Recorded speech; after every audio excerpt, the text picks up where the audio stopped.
wonderful program coming to you. And please don't forget to subscribe or give us a thumbs up. Thank you for watching. Yeah, welcome to KHTV. Dr. Ndimo, how are you? Good. And how are you? It's been a while, almost a month plus. I haven't come to your studio yet. Yeah, I know. Yeah, this is we are having a great topic. I know we have visited this, and a lot has happened so far since we talked. Now, there is a new development about the Matiangi presidents, and which want to look at how much impact is already having in the ground. So you have been watching, and since Matiangi left the US and is back in Kenya, what will you comment about his candidate and what he has done? Yeah, thank you again. A lot has happened in Kenya, and I think we can categorize those into maybe 3 or 5 broad areas, between 3 and 5 broad areas, since Dr. Matiangi he decided to move back to Kenya to contest for the presidency. He initially was making baby steps to announce his desire to lead, but now he has come out clearly that he's going to be contending for that the highest office.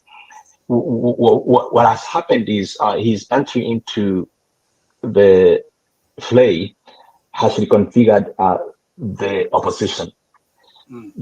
His emergence is reshaping the existing alliances and the power dynamics in the opposition.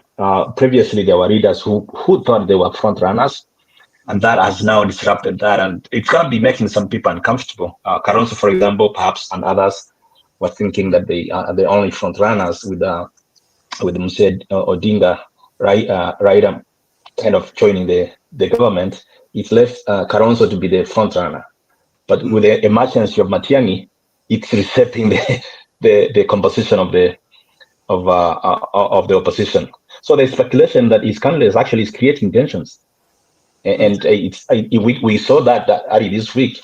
Party affiliations, UPA. There is a UPA party claiming him. Jubilee party is trying to claim him, and there is also infighting. And you saw when Gachagua was talking in a very uncertain terms, and bordering bitterness, that Matiangi is of no consequence.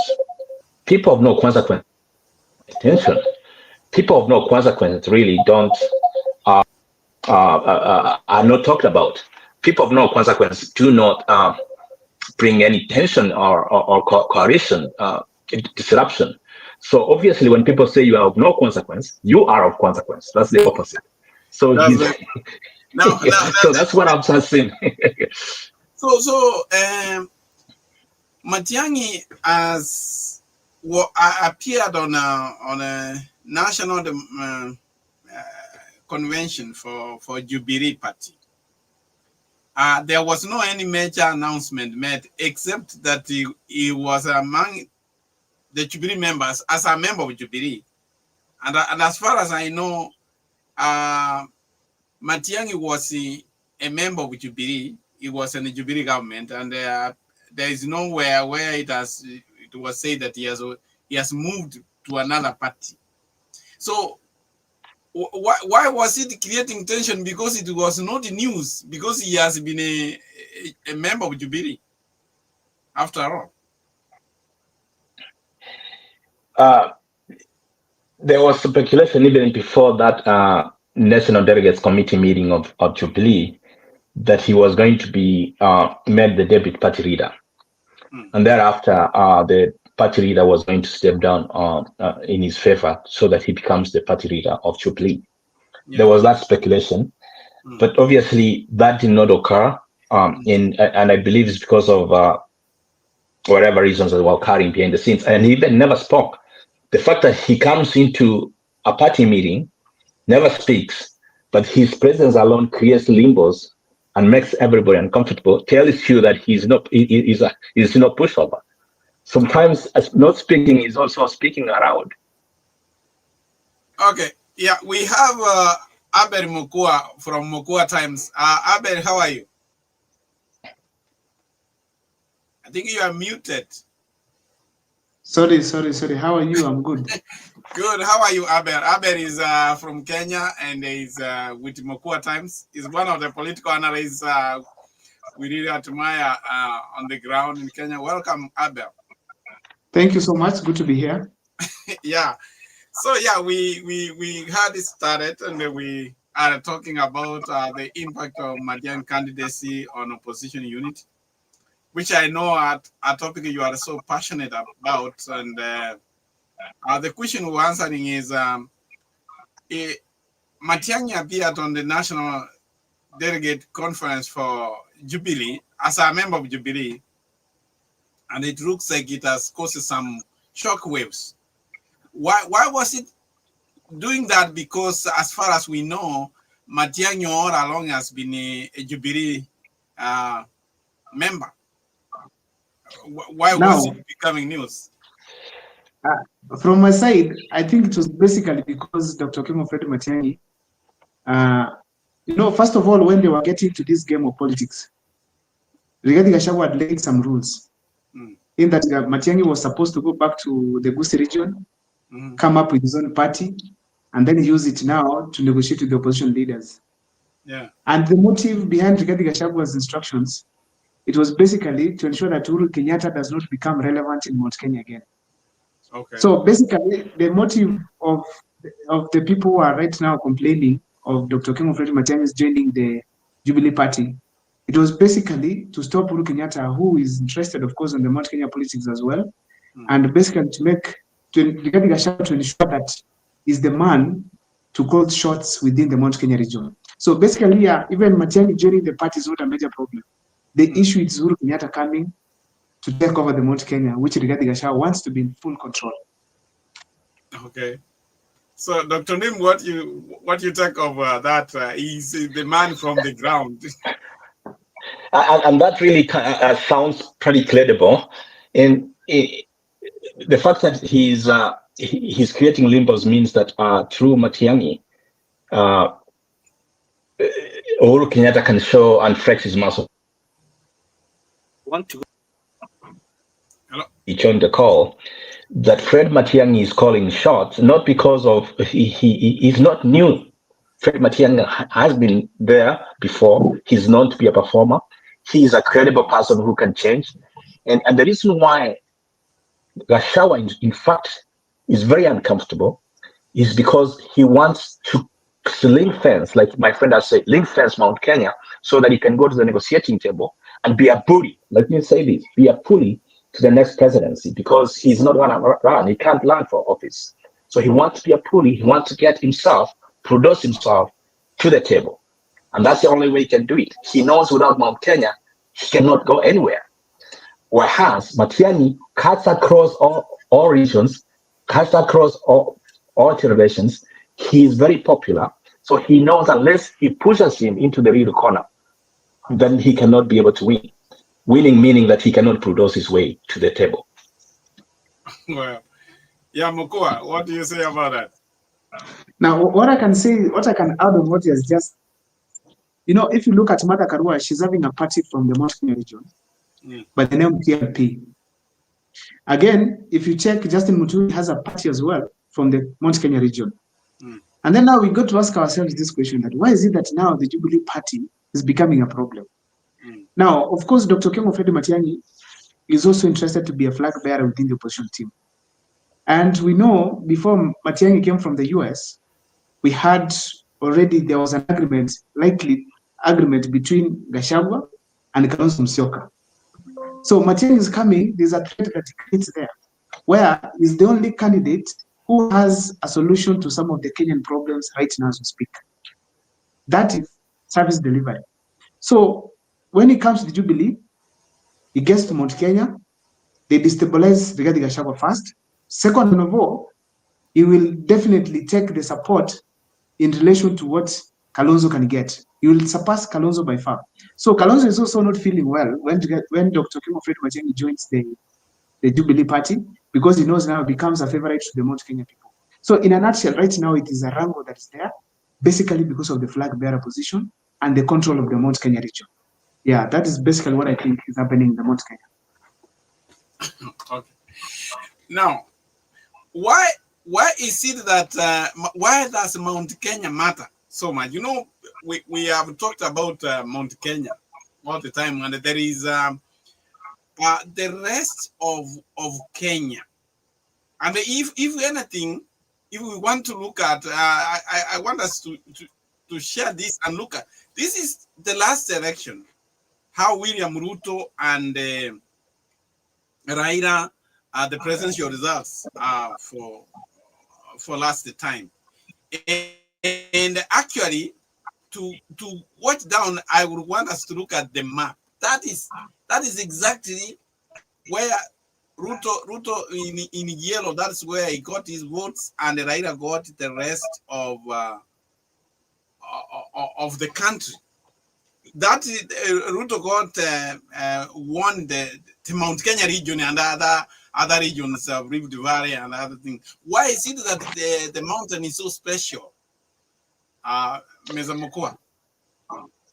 Now, in relation to Mount Kenya, this is an incredible region that determines a lot on what happens in the general election of this country.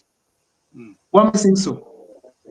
There are a few factors that come out of Mount Kenya which make them one of the regions you can rely on in a general election. If I take you back slightly to 2022, what I can tell you is that Mount Kenya region bestowed William Ruto the leadership that he has right now. And if you also check in 2017 and 2013 equally, they played a huge role. Now, what are these factors that Mount Kenya possesses which makes them the region to consider? Number one, it's the unity.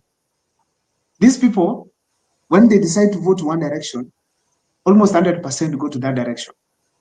There's no region right now in the country as we speak which has such kind of unity that can scare William Ruto. It is Mount Kenya. So that unity, you must put it in mind when you want to come out as a presidential candidate. That is why in 2022, Raila and William Ruto. Now, secondly, there's a spirit that exists in Mount Kenya. And I've actually said this on my channel, where I usually say that Mount Kenya has a spirit that does not exist in most of these parts of the country. In that those people, if they decide to vote, they come out and vote. If they decide to register as voters, they come out and register as voters. And I wish most of the Kenyans could have emulated this kind of a spirit. So as we speak currently, the Mount Kenya people, we all know that even some people, actually someone shared with me that he went and picked the wife from the hospital to go and vote. Those are things that don't just happen in some other parts of the country. So this region must always be taken into account. The third factor, it is numbers. Within Mount Kenya, the 10 counties, Nakuru included, and Laikipia, they have 5.2 million registered voters as part of the 2022 general election. And I'm not talking about those Kikuyus in diaspora. I'm talking about purely the 10 Mount Kenya counties. Those are numbers that you can't just rule out when it comes to a general election. So whichever way these people who are in opposition, whichever way they want to take, they must consider the Mount Kenya region because of their unity, numbers, and the spirit to vote. Thank you. Oh, welcome. Oh, Ben, welcome, Ben. I see you've come in. Thank you. We are in the process. So we'll wait later. Let's hear from Dr. Ndim before we can hear from you. I cannot say any better than he has. And the only thing I would emphasize, other than just being the highest, they have the highest voting basket, I would say, in one single region.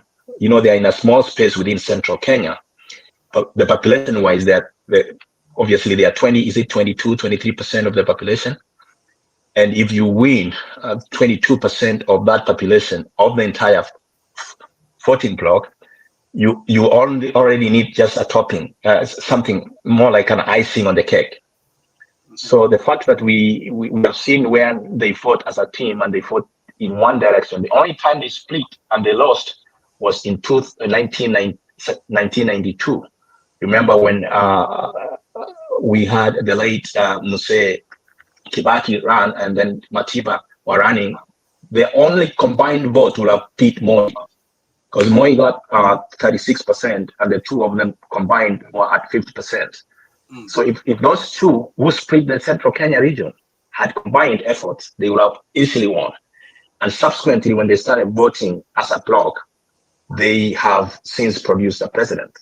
So that's the only reason why Ruto is so scared.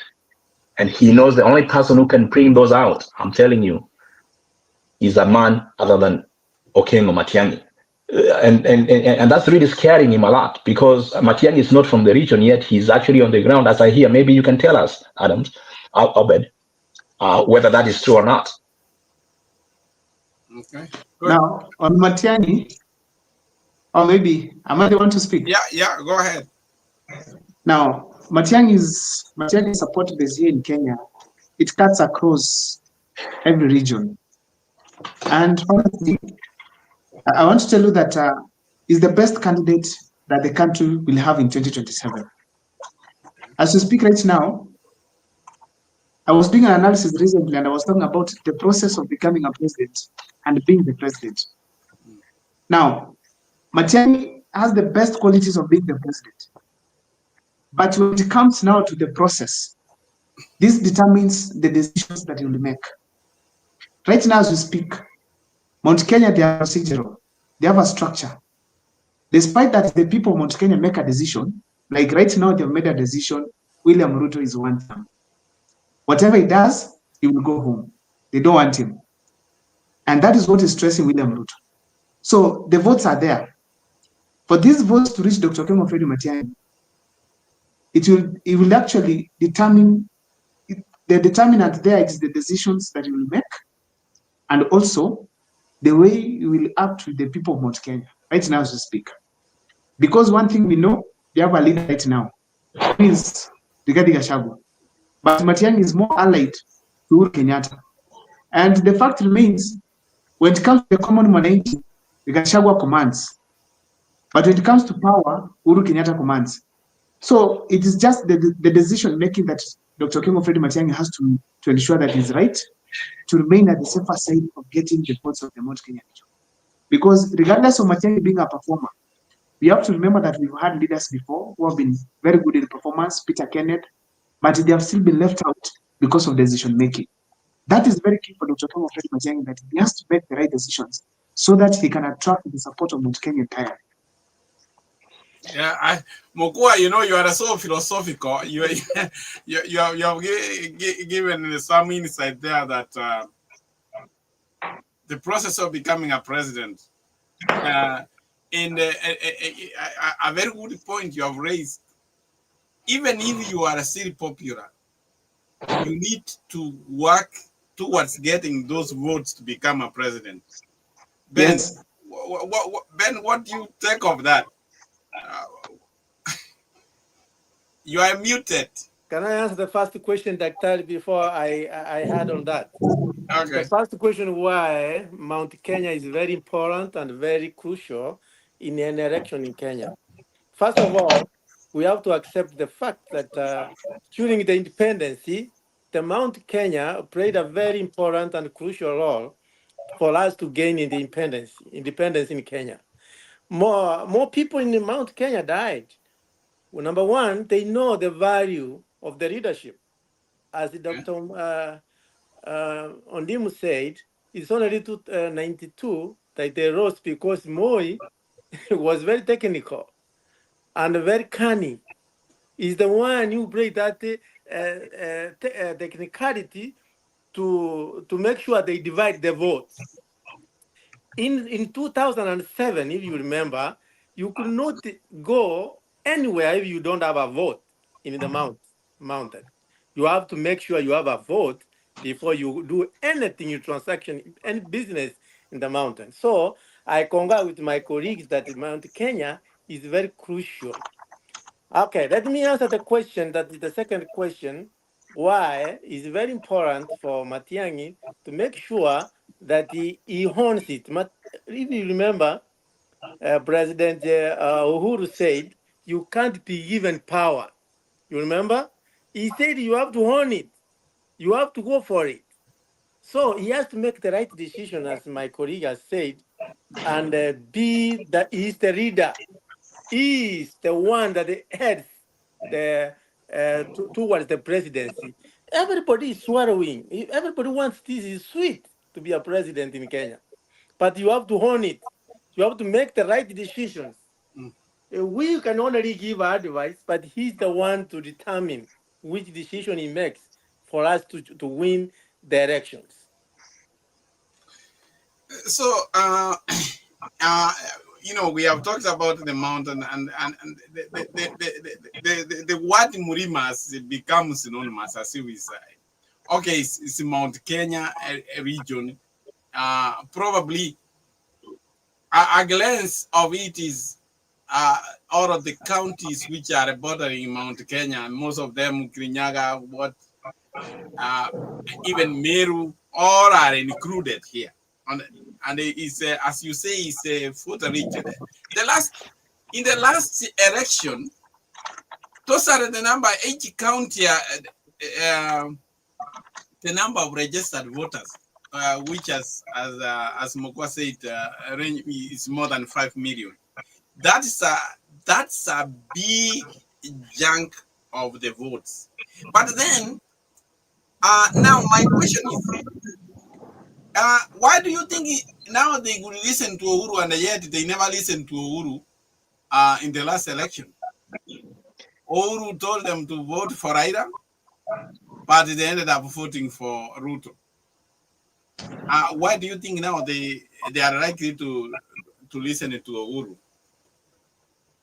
I don't really know if they will listen to him because we don't know yet what the outcome will be. But according to our friend who is on the ground there, he mentioned now their leader is Gachagua. And if they are structurally arranged, like following one lead at a time, then Matiangi has to swallow his bride, cut his rings with his former boss, chart his own way, and be focal, because as it stands now, he cuts across all the population across Kenya. And if he needs to cut and carry the Mount Kenya region, which obviously will propel him to the presidency, he has to be very calculative and be very clear with his former pose and tell him this: I love you, yes. You brought me to the limelight, yes. In order for me to climb to the mountain and be successful, I'm gonna step on your face. I'm gonna spit on you before I get back and clean it up. Okay. Abel, what do you say? Now, this is what I can say. Right now, Rigathi Gachagua is the person to speak on behalf of Mount Kenya. It's not Uhuru Kenyatta. And he has been very strategic on his moves. Let me just take you very fast through what has happened. Rigathi Gachagua back in 2022, he noticed that Uhuru Kenyatta had left a gap where he did not empower somebody to take over from him. He stepped in and he campaigned. Then he proved by ensuring that most of the votes have gone to William Ruto. That was the first step. When he was in government, he did not do well because the government generally wasn't performing as per to the expectations of the people of Mount Kenya. So what happened? An opportunity came of impeachment, where Rigathi Gachagua was going to be made now jobless. And then he identified there's need for someone to talk on behalf of Mount Kenya based on the William Ruto's moves. He stepped up, and in a nutshell, he got the people of Mount Kenya supporting him. They felt like he's fighting for us, he's our fighter. So that's how I actually gained some support from the people of Mount Kenya. There were issues he had with Uhuru Kenyatta based on the campaigns that were there back in 2022 and when he was in government. Gachagua humbled himself and apologized publicly that tulikosea kijana wetu. He admitted he made mistakes. He also went ahead to apologize to the people of Mount Kenya that I am sorry, I brought you William Ruto. Those are some of the acts or actions of Rigathi Gachagua that made him actually to be the darling of the people of Mount Kenya as we speak today. Also, when there were times of chaos in the country where the Gen Z were being killed right, left, and center, Gachagua stood out as the only brave leader to speak. When Uhuru Kenyatta was quiet, he came out to speak. He came out to speak, and even actually, I can say attribute to the decline of abductions and extrajudicial killings to Rigathi Gachagua. So all these actions of Rigathi Gachagua made him officially the spokesperson of the Mount Kenya people by default. So as we speak now, the only way Uhuru Kenyatta can get into the helm of Mount Kenya leadership, it is by Rigathi Gachagua making a mistake. And the mistake is maybe going against the wishes of the people and endorsing William Ruto in Mount Kenya. But so long as he plays right and ensures that he does not go against the wishes of the people of Mount Kenya, Uhuru Kenyatta will be nowhere in the 2027 general elections when it comes to the say in Mount Kenya. Yeah, I have a question though for my friend who appears to be very well fast with how the scenarios are moving about.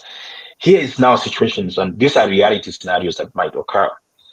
We know Gachagua cannot run for presidency. We know that for sure. Gachagua fronts somebody else who is not Matiangi.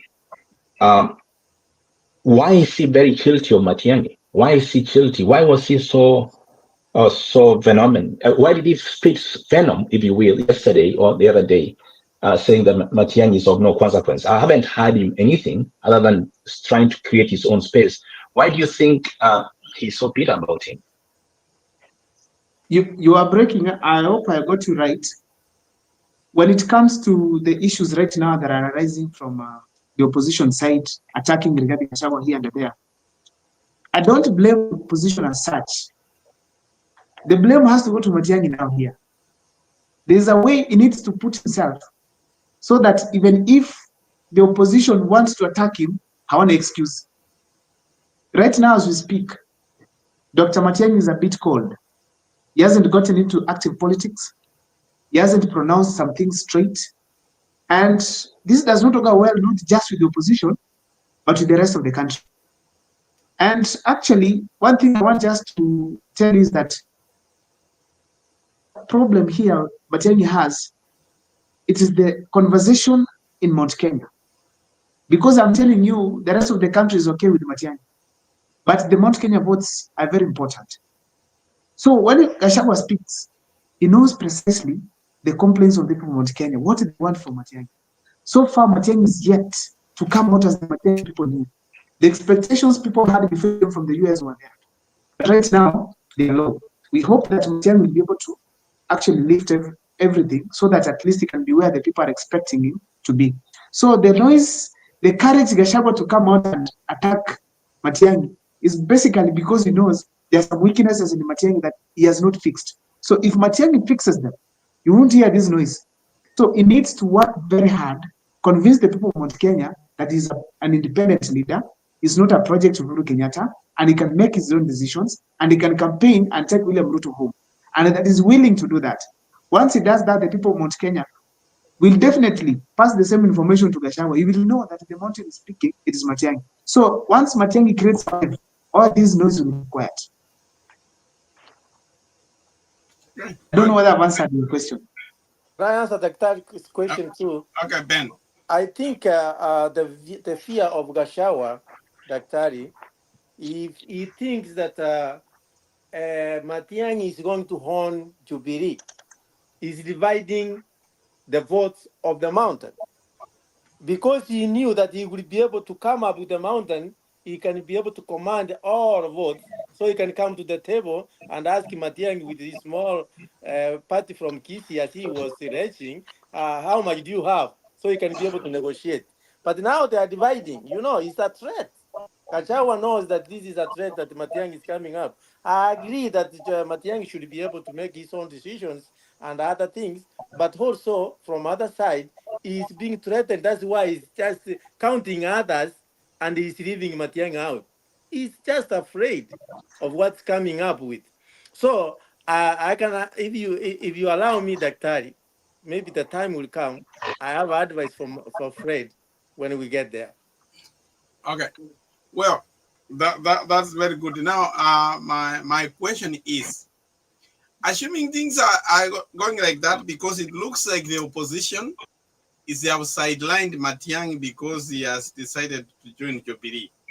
If they go like this, what will happen? Do you think the opposition without Matiangi, they will win the 2027 election? Abel. Now, if they decide to go independent, Matiangi to be alone, and the other opposition team, that is of Gachagua and Kalonzo, to be together, there are consequences. We have to agree on that. Now, the fact remains, first of all, if they decide to go independent, it's the best opportunity for Dr. King of Matiangi. On what basis? Matiangi will have a chance to build himself. He has not been in politics before. He has not vied for any seat. He needs to create his own structure all the way from the MCA seat to the presidency. And if it could be under the wings of Gachagua and Kalonzo, even the crowds, they will enjoy it together. But Matiangi needs to know, how big are my crowds? How strong is my message? How much attention do I get from Kenyans? That one he can only achieve by being independent in the meantime. And that is important. If it goes to a certain point, then they come together. But in a scenario where they now proceed to the ballot independently, what we must be aware of, there will be no 50+1, because if you can see, Matiangi has a good command across the country. Gachagua also is controlling a huge number of votes from the Mount Kenya region. And when you combine the numbers of Mount Kenya and that one of Kalonzo, because all I can assure you is that if Gachagua is against Matiangi, most of the votes of Mount Kenya will not go to Matiangi's side. They will actually, most of it will go to Kalonzo Musyoka's side. So they will have a huge chunk of votes. And considering Matiangi's support from other parts of the country, there's a likelihood there's no 50+1. So eventually we are going to have a runoff in 2027, according to me. And in the runoff now, any team can win, but most likely the team of Gachagua and Kalonzo, if they vote to the brim, they're likely to even emerge as the first. Okay. Dr. Nim. I was going to look at those eventualities, actually, where there will be multiple presidential elections at the end. But I want us to go back and look at the history here. The history tells us that winning coalitions have actually been formed within a few months to the election day. We are 2 years into an election. So a formation of a coalition right now really might not survive the test of time. I'd rather say this, that each one of them independently campaigns on their own. They flex their muscles. They come out however they are. And then at the end of the day, they will coalesce around one candidate. As it is right now, Fred Matiangi stands a very good chance. And I'd rather be having him run on his own, prove his worth. And then at the end of the day, he will then come to the table, as Gachagua says, that come with your votes and let's talk. He'll showcase not his vote from one region, but his vote from the whole of Kenya. I think that's the way for him to go. Because if right now he accepts to be in that coalition, he's going to be focused into, like he's coming from a small region, obviously, with only less than 1.5 million votes in the basket. So I believe it's better for him, if I were him, to, number one, cut links with his former boss. Number two, be independent and be vocal. And number three, showcase that he's connecting not just with a certain segment of the population, but most importantly, across all sectors, especially the Gen Zs. The Gen Zs, in my opinion, are so determined, from what I see on the social media, on the news, to really determine who the next person will be in that office on the hill.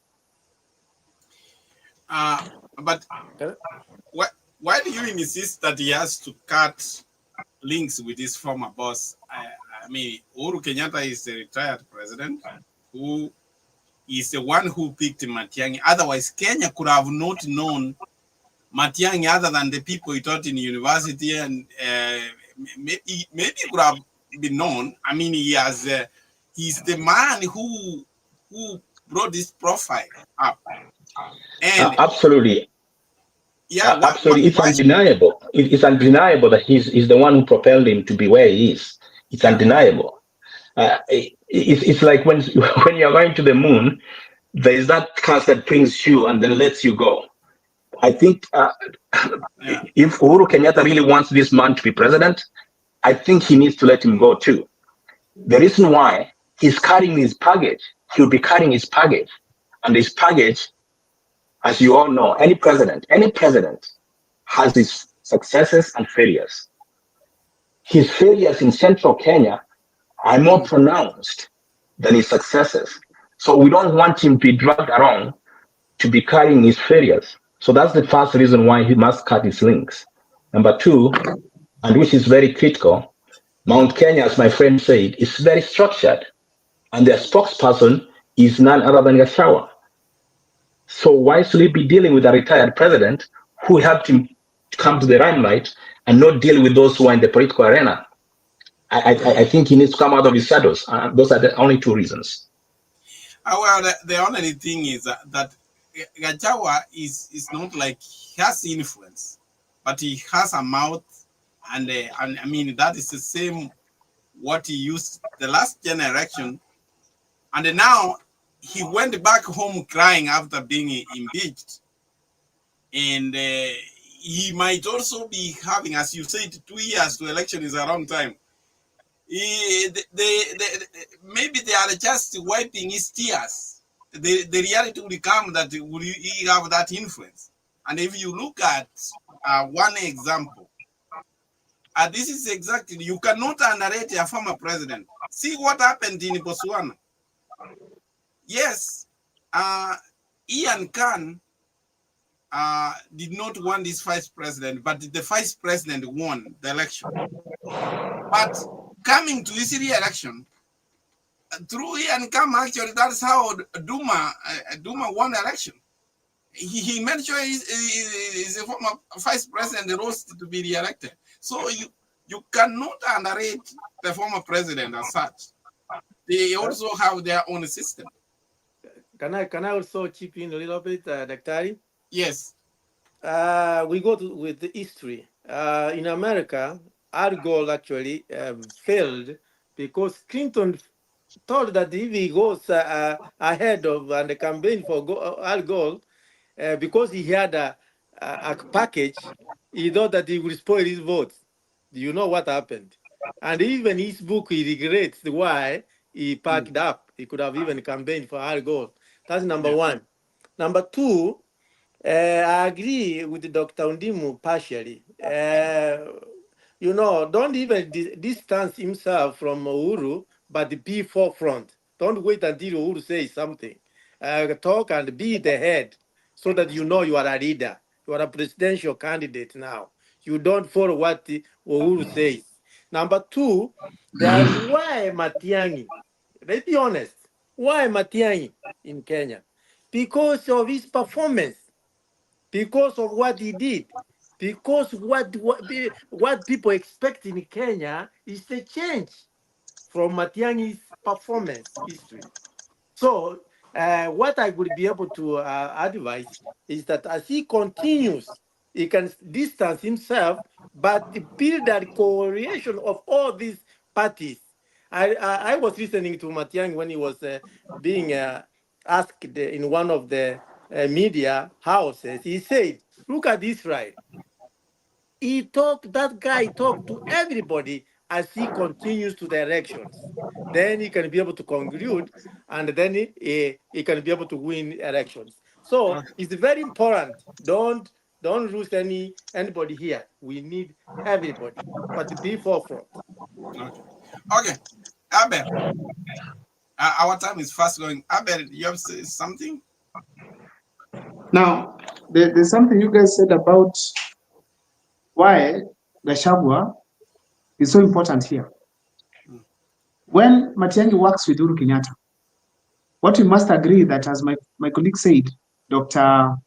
Nechai, the fact remains that we will carry the baggage, the flaws of Uhuru Kenyatta's government, the cost of living, high rates of corruption, which Uhuru Kenyatta accepted, huge amounts of loans that were stolen, which we did not get proper development projects from. So Matiangi will be branded with that kind of a bad picture. And the beauty of Matiangi is service delivery.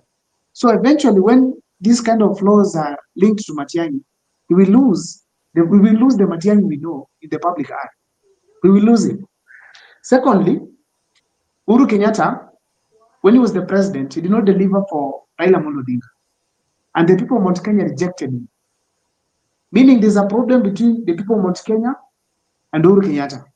That is something that Dr. Kemu Matiangi should not assume at all. When Uhuru Kenyatta was supporting Raila Amolo Odinga, there were mamas just like they have started right now, where people were not very comfortable with him. They were not really in support. Uhuru ignored, and eventually now we have Ruto as the president. If you look at that history, it's important. Lastly, I think I can make the last point. It's about the party. In Kenya, from 2002, when probably I can be able to read the history and follow closely, I want to tell you there's no party that has won an election twice. So therefore, there's no miracle that Jubilee will do at this point. And therefore, the best way that Matiangi can be able to thrive is to detach himself from Uhuru Kenyatta and not seem to be a project. Because we need the Matiangi as we saw him when he was in education, interior, and ICT. Simple and clear. And that is the message actually I get from across the people of Mount Kenya. They do call me on my channel. I have my numbers there. So they talk to me. On the comment section, I see the engagements. People are talking about they want Matiangi. They don't want Matiangi and Uhuru. They want Matiangi. Okay. That is very well said. And our time is fast going, but there is a very important question I would like to ask you guys. If you were to advise Fred Matiangi, what is his way forward? What he needs to do? The items, the things he needs to do right away. What advice will you give him? Dr. Ndim? I'll repeat the first one that I said and reinforced by my friend there. Let him cut rings with his former boss, number one. And the fact that he's cutting rings doesn't mean that he's disrespecting him. In fact, it's respecting him and telling him, in order for me to take this trophy, you're gonna let me go.